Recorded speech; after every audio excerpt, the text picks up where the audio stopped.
All right, welcome everybody. It's nice to be here. Again, my name is Chris Yonker. I think what I'll probably do here for a second is just introduce myself, and then we'll jump to the slide deck.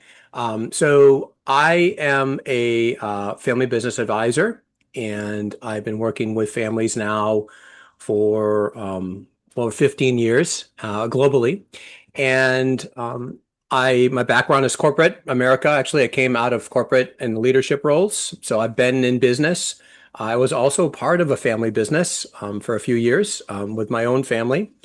It was a software startup, and and then I gravitated to doing consulting. And my first family business project actually was around succession.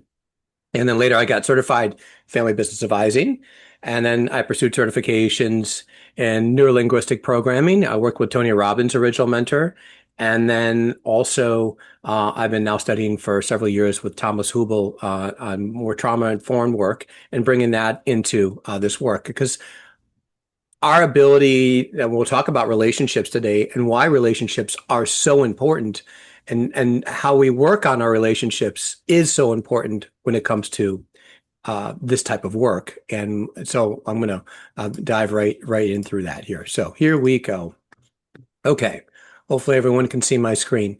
And I don't know if there's a comment box or not. If there are, if you want to raise your hand later, if there's time at the end, I'll field some questions. Okay. Well, this isn't advancing. There we go. So here's the hard truth. Most families do not fail because they lack legal documents. They fail because they lack relational readiness. And I'm not saying legal documents aren't important. They're very important, critically important. We constantly we work with attorneys, but the fact of the matter is it's what happens and how we relate to ourselves and we relate to one another, our past history, and these other attributes that I'll talk about that truly cause problems and get in the way. Now, why does this matter? 70% of family businesses fail to transition to the second generation. Okay. And you've heard these statistics. 90% don't make it to the third. And the breakdown is rarely tax planning. The breakdown is rarely strategy. It typically is around trust. It's around communication. It's around identity, and it's around power dynamics. If you know the patterns that I see around this, or we see, I could say, is families invest heavily into building a succession plan, and oftentimes, and I'll talk what I mean by that. They jump right into who's going to do what, where, when, and how, why. How am I going to move assets? How am I going to move shares? What's that going to look like? Do we need boards? But yet these transitions still struggle. I mean, I was just introduced to a family recently, and they've got the legal side structured out, but they've got 9 family members in G4, and they've got over 50 shareholders in the system. And there's no alignment necessarily, and there's a lot of confusion. And so this has nothing to do with the other pieces I talked about right now, does it? Right? And so there's already a lack of clarity and concern, confusion in the system. Now, it came up with this term, governance 2.0, is in essence, imagine this. In family business advising, we talk about legal structures, ownership transfers, board composition, succession plans, and that's great. But imagine now another model where you lay in a separate layer on top of it. And these these are the attributes of things that Qineticare works on: emotional maturity, psychological safety, building clear communication in the family system, helping get clarity in who's doing what, where, and why, and the right people in the right seats. Just because someone's got the same last name does not mean that they belong in a certain seat in the system or in the business. But how do we figure out who belongs in what seat? What's that process really look like? And how do we build higher senses of relational trust? You cannot govern what you cannot talk about. Isn't that interesting? To what level are we willing and open to talk about what's uncomfortable? Succession is not a business event. Now, yes, I mean, oftentimes I think folks look at succession as, or are we in succession or have we had succession? Are we getting ready to pass off the baton, if you say, per se? And we look at succession as a singular moment in time when power, authority, and ownership are legally transferred from one party to another.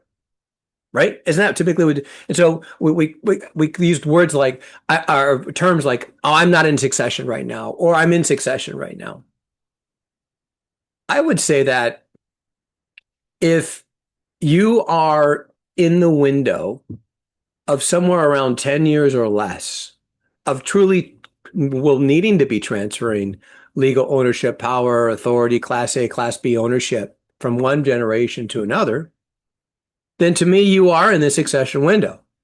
And succession is, there's a lot going on there. It's an identity shift. It's a family system evolution. It's often a grief process. The person that's been running the business oftentimes is identified with the company. It becomes, who am I when I do this? And that's really tough when you are not going to do what you've been doing for the last 30, 40 years of your life, that when you're getting significance and a deep recognition of validation from your role, and now you're no longer going to be doing that. If you're not mindfully navigating that with someone to help you figure out, who am I? Why am I here? What do I want? What's next for my life? What do I want my life to look like? And really redefining ourselves on a much higher level. You're going to lack purpose. You're going to lack fulfillment, unhappiness. And quite frankly, your subconscious mind is not going to allow you to transition. And oftentimes, succession is a trust test. It tests the trust in the system. I remember I had an owner I was working with of a business, first generation going to second.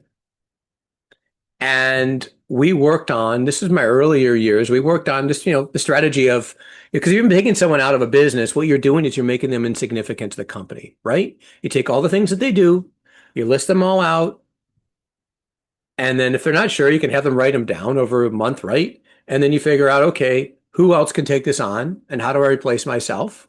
Whether the one, two, three, sometimes it's not exactly one person taking everything else on. It could be other people.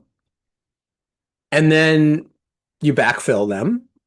You make the announcements and you remove them from the system. I mean, really logically, it makes a lot of sense. But I had not at that time done the deeper work with this individual. And what ended up happening was I'm talking to other family members and he starts showing up to the operational meetings. And so I reached out to Ted and I said, Ted, why are you reaching out to, we're going into operational meetings? And by the way, his name's not Ted, but I'm using Ted right now.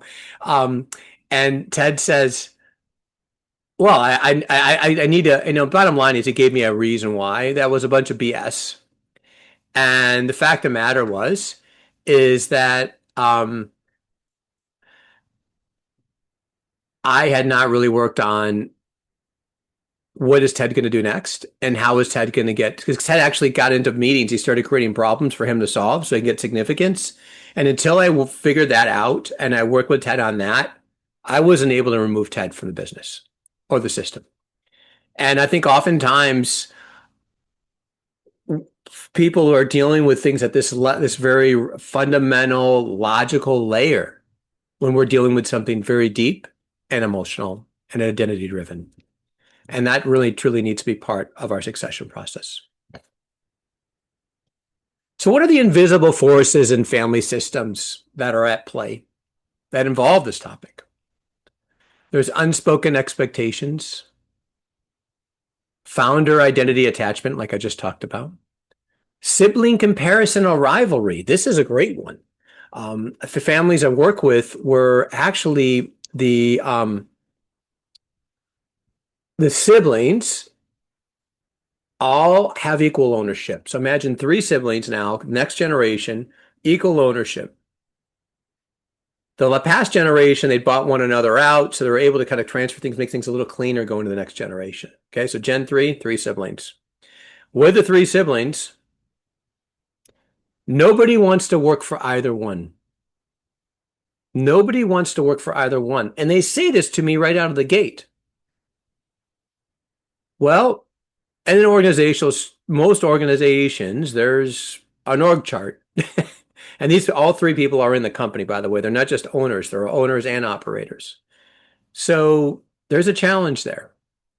Now, to me, what is it in them that won't allow them to work for one another? Is the relationship conflict? Is it the fact that they don't want to be held accountable? Is there ego involved where they feel they have to be the CEO? And if they're not the CEO, that's going to be a problem or that's going to be an issue. So each of these things are real, and these are things that happen. There could be the fear of disappointing parents. That's one that comes up. And also sometimes parents, I've seen parents where they're afraid to pass the business on to their next gen because they're afraid if that next gen can't handle it, if they fail, something goes wrong, they couldn't live with themselves. Or they don't, and then also the other one sometimes is the parent doesn't want the kid to have to sacrifice how they sacrificed, or the next gen doesn't want to have to sacrifice how the parent sacrificed. These are also things at play. And then you've got the historical patterns that are repeating themselves over and over again. And the historical patterns is like, what is water to a fish? We can't necessarily see the patterns because we've been in the damn thing so much. We've experienced them, we feel them, but we really can't get to the root of why and how they happen. So these are the things happening under the surface that if you are not working with someone to help bring them under the surface safely and working on them in key acupuncture points, there's a lot of volatility and things that could go wrong in your transition. So leadership readiness. Now, if you're looking at a next gen coming, and this is an area that is an area I spend quite a bit of time on, is when we're working with that next gen, are they ready for that role? And quite frankly, is that role best for them? Each individual, my paradigm is each person has a soul's calling. There's something that they feel purpose-wise that they would like to do to get, like think about it, all of us have gifts, talents, right? Everyone gets that we have gifts and talents. Now, gifts and talents, they don't come in developed, but we need to get clarity in what our gifts and talents are and understand how our gifts and talents can add value to other human beings. And the intersection of our gifts and talents and helping other human beings and developing those, that gives us significance and purpose. And oftentimes we feel called to serve humanity in some aspect, in some way, at the intersection of all these things. And getting someone ready for that, for the next role, it's not just competence and education and experience and technical ability. I see families like, well, I'm going to send my child to Wharton. I'm going to send my child to Harvard. I'm going to send my child to Stanford or Yale. I'm going to have them travel internationally, do these things. To come back to the family business, I'm going to run the show. But what have we done to work on how they relate to themselves, how they relate to one another, and how the family system relates to itself? Because I would say that readiness has to do also with, can we disagree without damage? Can we get feedback safely? Can the founder step back without feeling irrelevant? Can the next generation step forward without guilt? These are questions to be asked.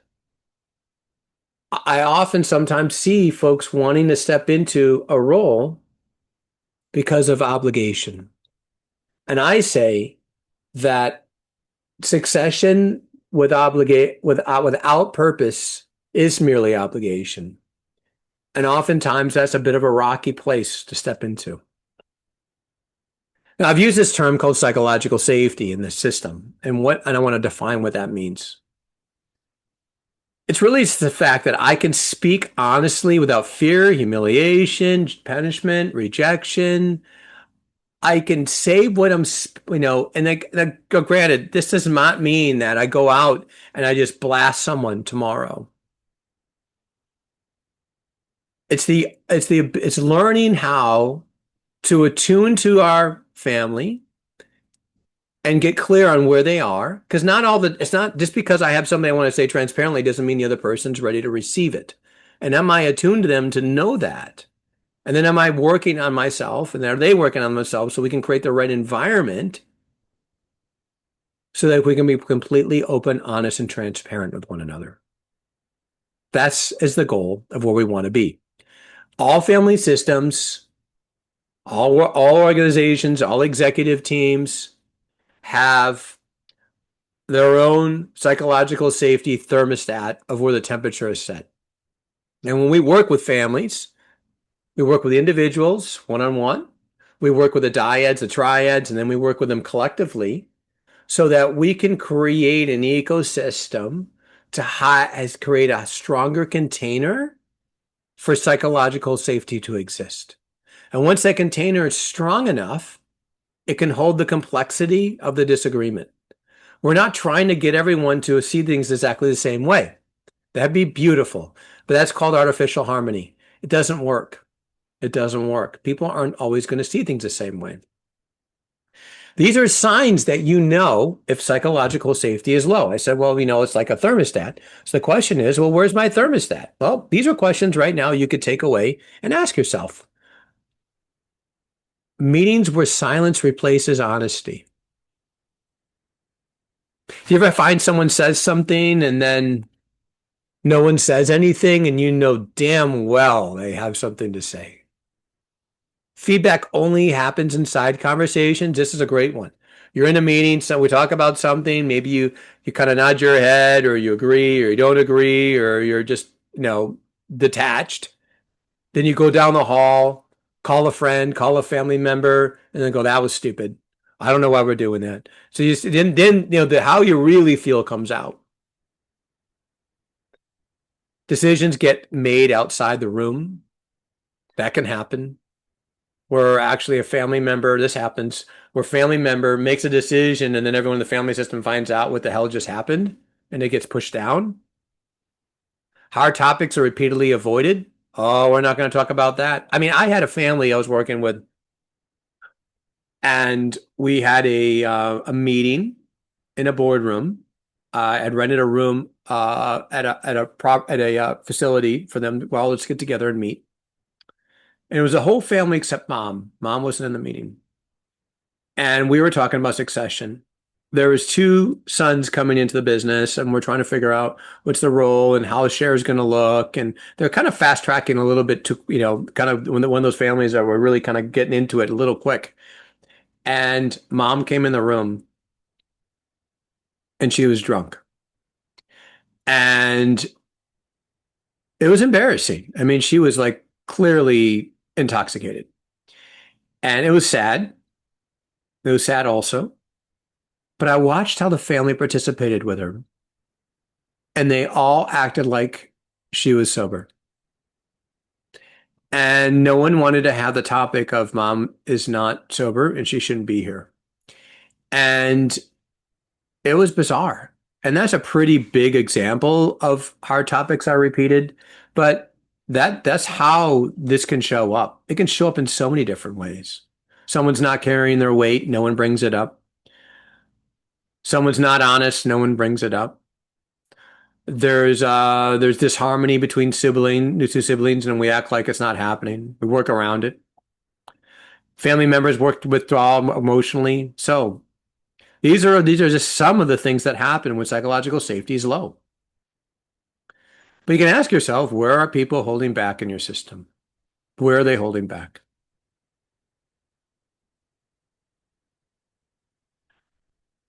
So I talked a little bit about and then this is a founder dynamic. I've found from my own experience, Gen 1 to Gen 2 is typically the hardest. However, There can be other generations that really have that more of that founder dynamic going on. And these are people that struggle, and it's totally common and it's okay. It's identity beyond CEO, fear of irrelevance, letting go of control, trusting differentially wired successors. Um, some successors are coming in, they want to run the business differently than we do. And they're like, oh, this isn't going to work. No, no, no, no. That's not, we don't do things this way.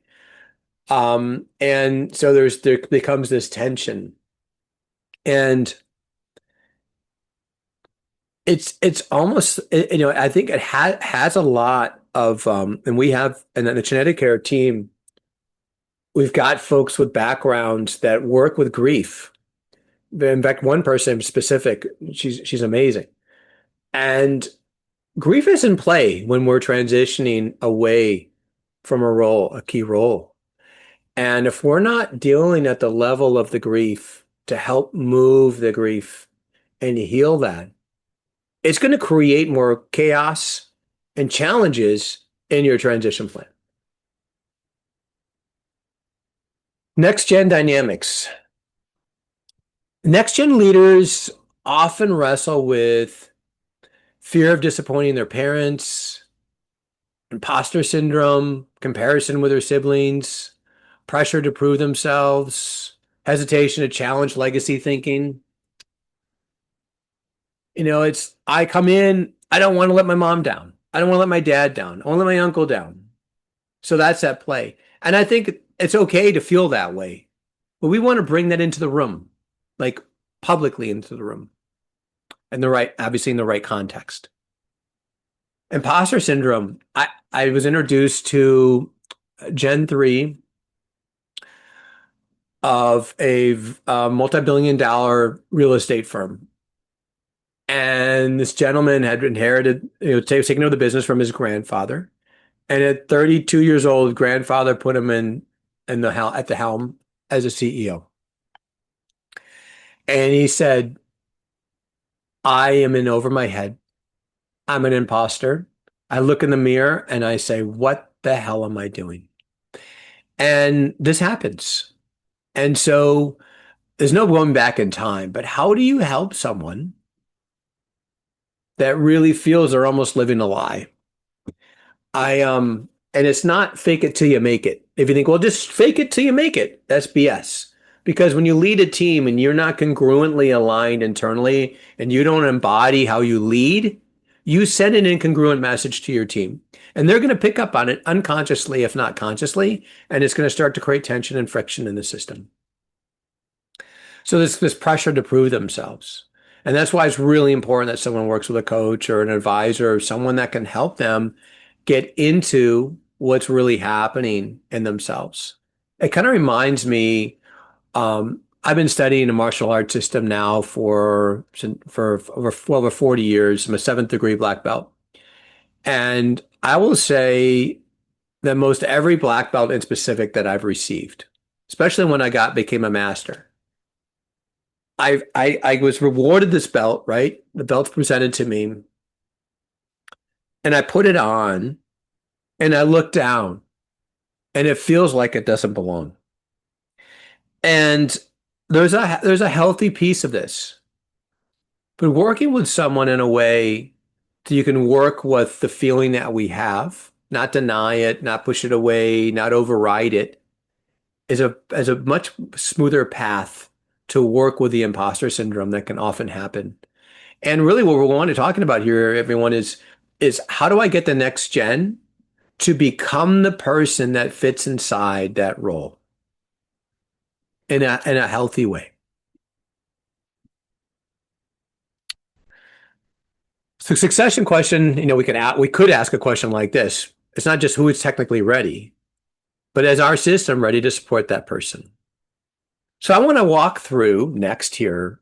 I'm going to call 4 pillars of relational readiness. And this is a framework that I'd like to share that might be helpful for you. So I didn't want to just share content or just this be an advertisement. I want this to be an educational piece and actually have some questions in here. So you could, down the road, this is recorded, you can watch this later and you can work through these questions with your family system. or your executive team, maybe depending. I know some of those non-family individuals in our businesses that we've built a high field of trust with, or maybe it's a friend or a colleague, or it could be an advisor or a coach, a therapist, someone that you're working with. Pillar number one, transparent communication. Do we have clear role definitions? This is an interesting one. Someone stepping into a role in the family system. Maybe they're filling a role someone had. Maybe we're creating a new role for them. I can't believe the amount of times if I ask, what's your roles and responsibilities? Can you define your role, define your responsibilities, and can you tell me exactly what needs to happen for us to know that you're doing a good job? When you're doing a good job, what's that look like? How do we know that's happening? It's fascinating how many people can answer that question. Can you answer that question? Are we having direct conversations? Now, triangulation, says no triangulation here, is when one family member pulls another family member or an advisor or someone onto their side and kind of like almost teams up against the other one. I I had a client who she was going into a family system. Not she's a non-family member. Okay. So this is someone I knew that was going into a family system. And one member of the family pulls this person into our office as she was coming into the office and says, I do not want you to be siding and teaming up with my sibling against me, right? And then in the same conversation starts talking about their problems with their sibling. So in the same conversation, they basically said, don't triangulate with my sibling, but triangulate with me. That's really what they're saying.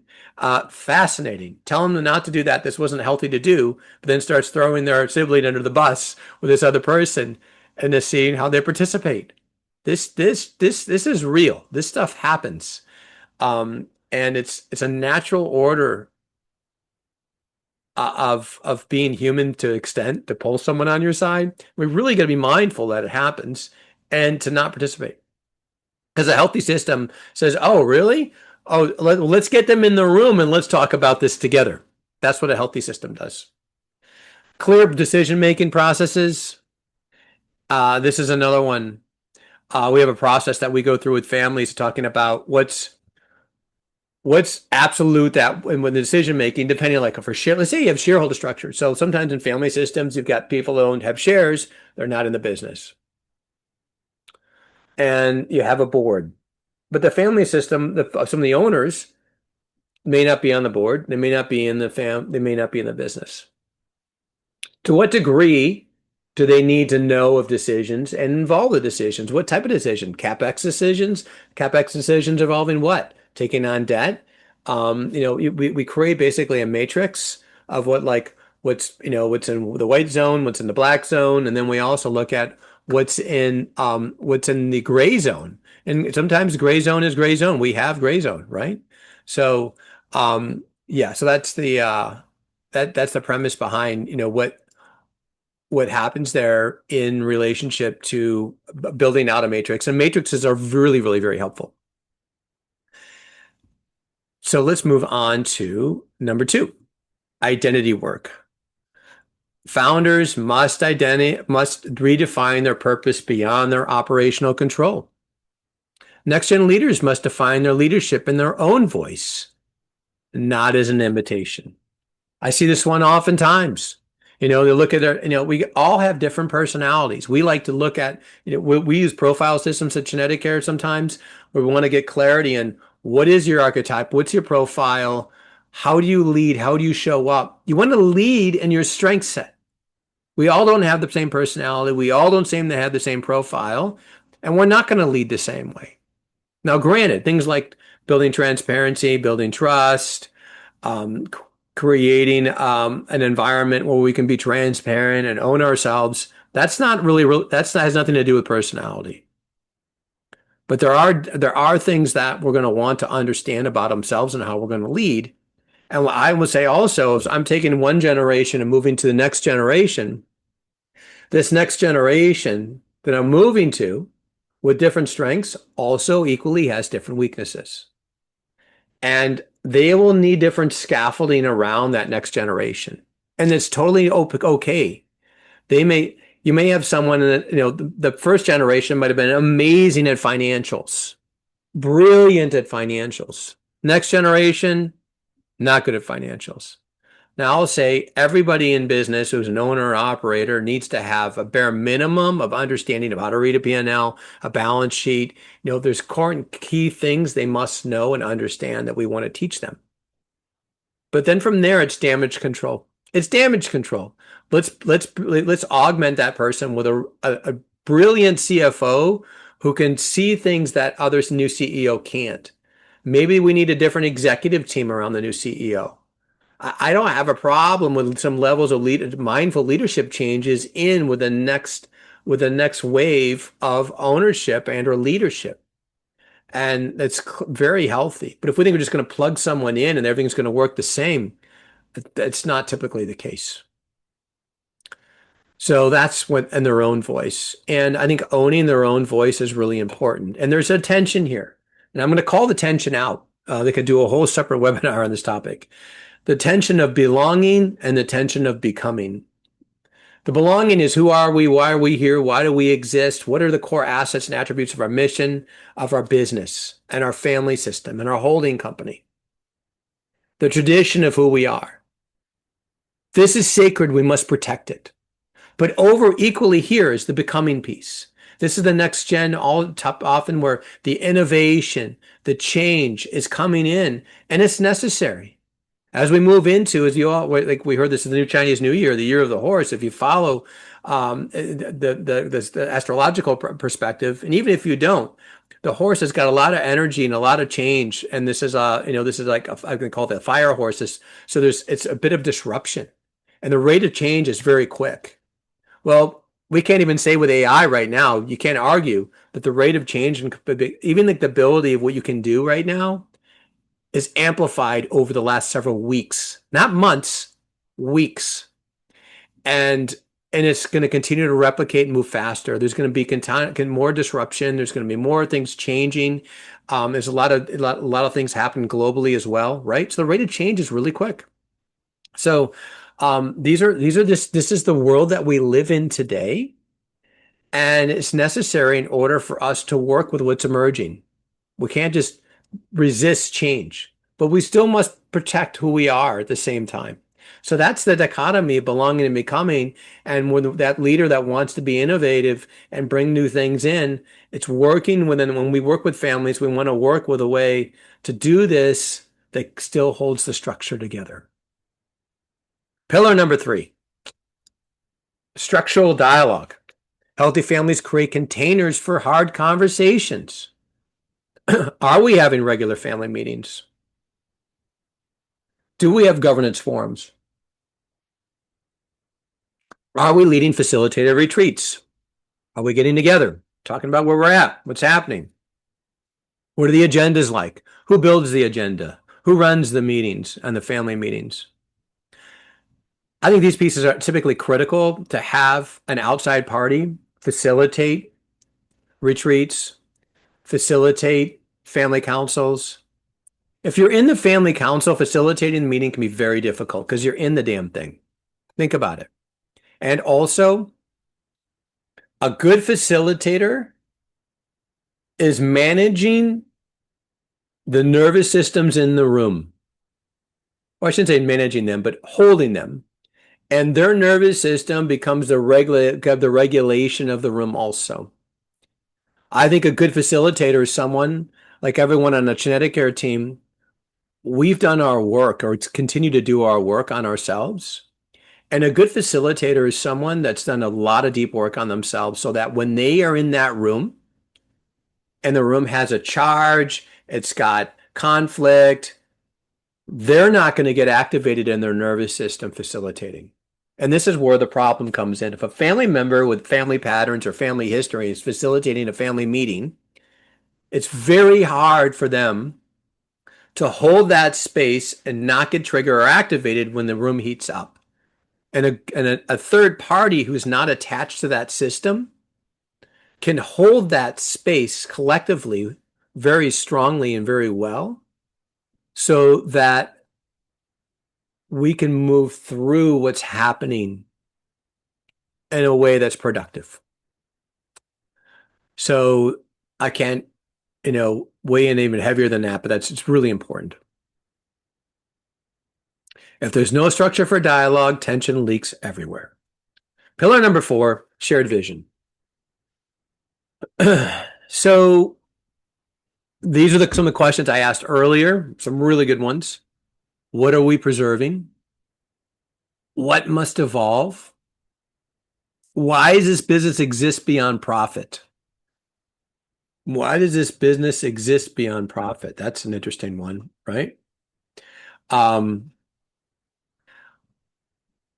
if I would know the way I would put it is like, if we cease to exist, what would humanity miss? Might be another way to ask that question. What does continuity truly mean to us? Like, what do we want to, can we think beyond our next generation? I think sometimes when we're moving Gen 4 to 5 or 3 to 4, can we see 7? Can we see 8? Because to me, we want to start think about our kids. What opportunities do we want to create for them? And this is where we start really want to work on the family constitution. We want to work on the mission, the vision, the core values of their family system. What are the core values that are sacred to this family system? And then equally, I think every system's got what I call an emergent value. There's an emergent value it's like, I've had families we met, we talked through their values, and well-being became an emergent value. You know what? I think the next generation really cares about well-being more than prior. How do we make that a component? Well, when well-being's a shared core value or emerging value in a family business, perhaps we get a well-being, we work with a company like Qineticare, and then we get someone on the well-being side in our family office that can work with Qineticare. Like, think about that, right? So that perhaps I'm going to go in and get blood work done and get body scans done and get, full body MRIs and do the things that we can do to test our, to figure out where we're at in regards to our longevity so that I can make lifestyle changes now more upstream than downstream when I develop symptoms. And, so that if that were, there's an example of an emerging core value that became implemented and how you would implement that, right? So these are questions we want to add. And I think this is when we're navigating transition, our role is to help family members get clarity and where are we going collectively? And how do we create parallel paths for the individuals in that family system to align with where we're going? So because like what happens is that the challenge with some of this work is if I'm in a next gen family member and I feel that whatever I'm being asked to do or how I'm going to have to participate with a succession is going to take away from where I want to go, I'm going to create resistance. But if I can believe that if I do what's best for the greater good, I go from me to we and align with the overall vision of the family system, the mission, where we're going. And I believe that if I take my self-interest off the table, long term, I still get what I want and can have what I want in my life. That's the work of aligning these parallel paths. And it's not always necessarily work. Sometimes perhaps someone shouldn't be in the business. They shouldn't be an owner. They shouldn't be, maybe they could be in some type of family council or not involved at all.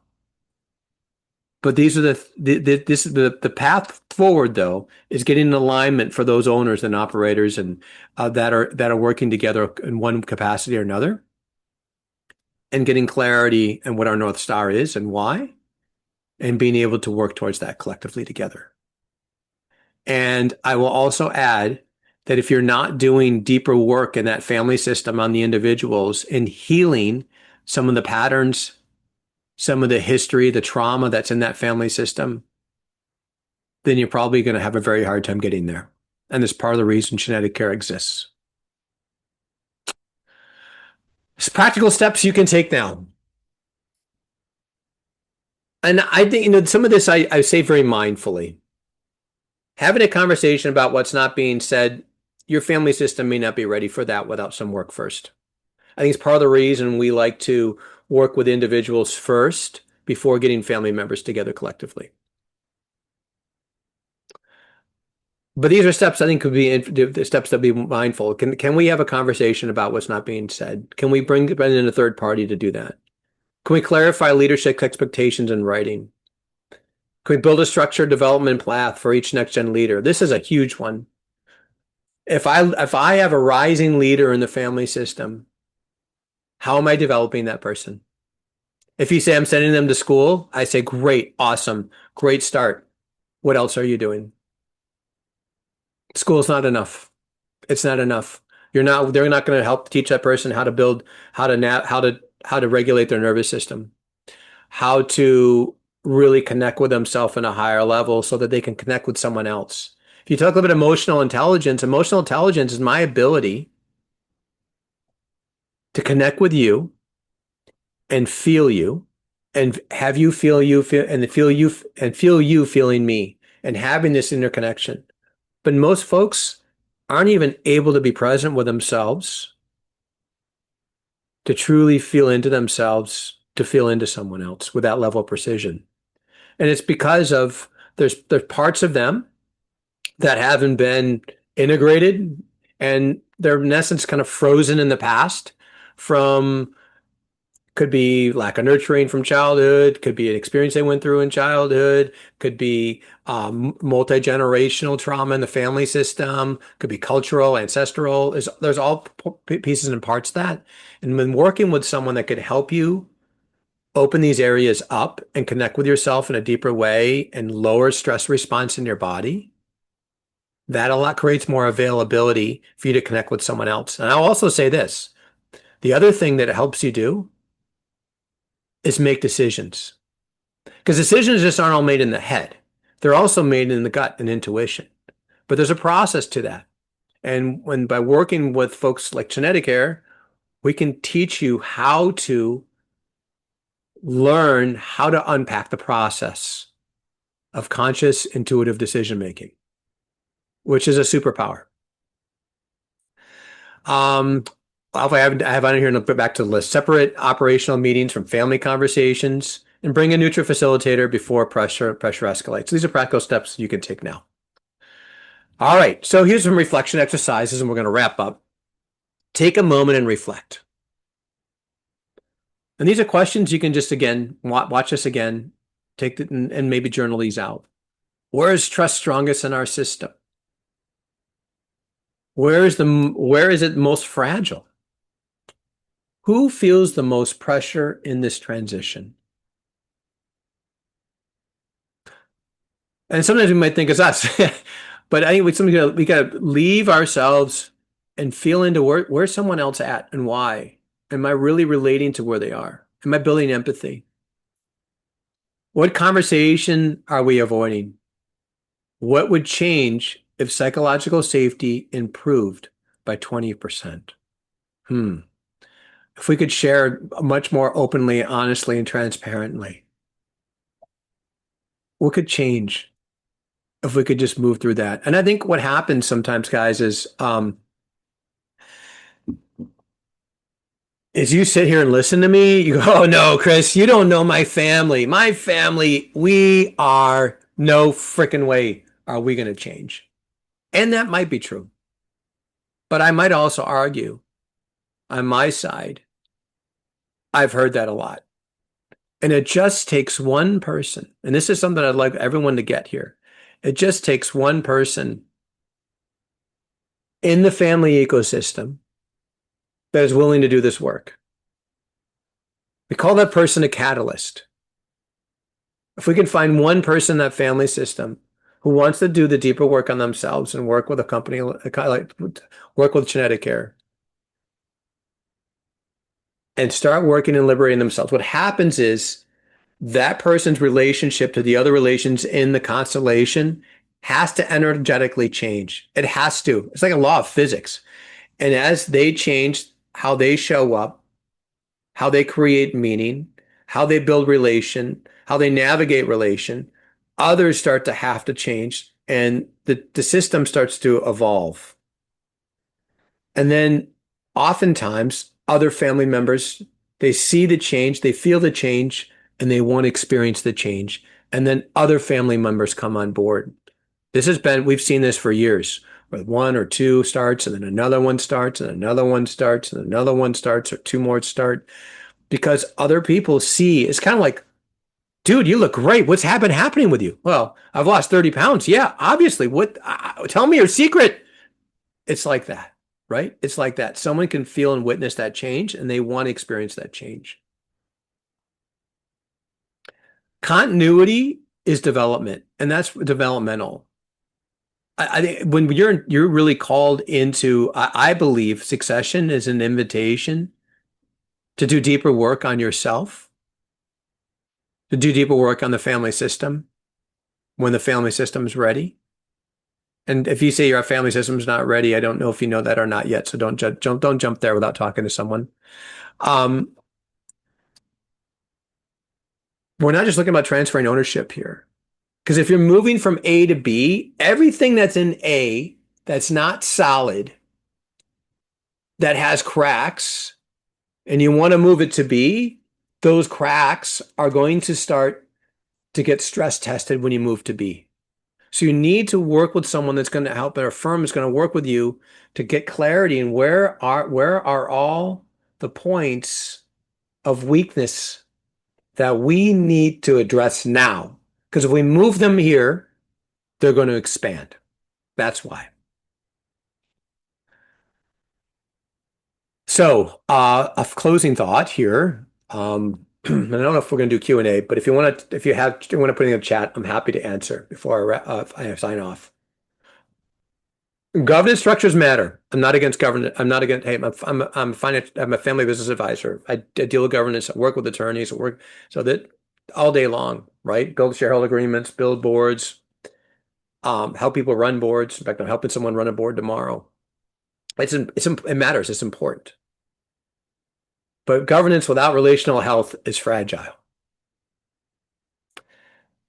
And if you strengthen the relationships, the structure will hold. So, so I would say if this resonates with you and you're navigating leadership transitions, founder identity shifts, next gen readiness, governance evolution, family tension beneath the surface, if anything that's kind of happening within you, then I want to invite you to explore a conversation with someone on the Qineticare team. And we can do that through a 30-minute clarity conversation. We can maybe do some diagnostics to kind of see where things are at for you. But we're happy to do that as an investment in our relationship with you and your family. And that's my invitation to you.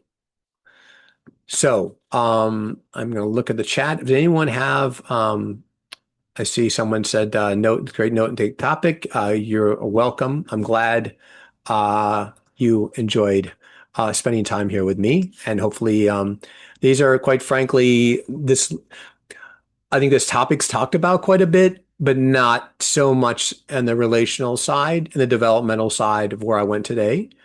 But quite frankly, this is the future of family business governance.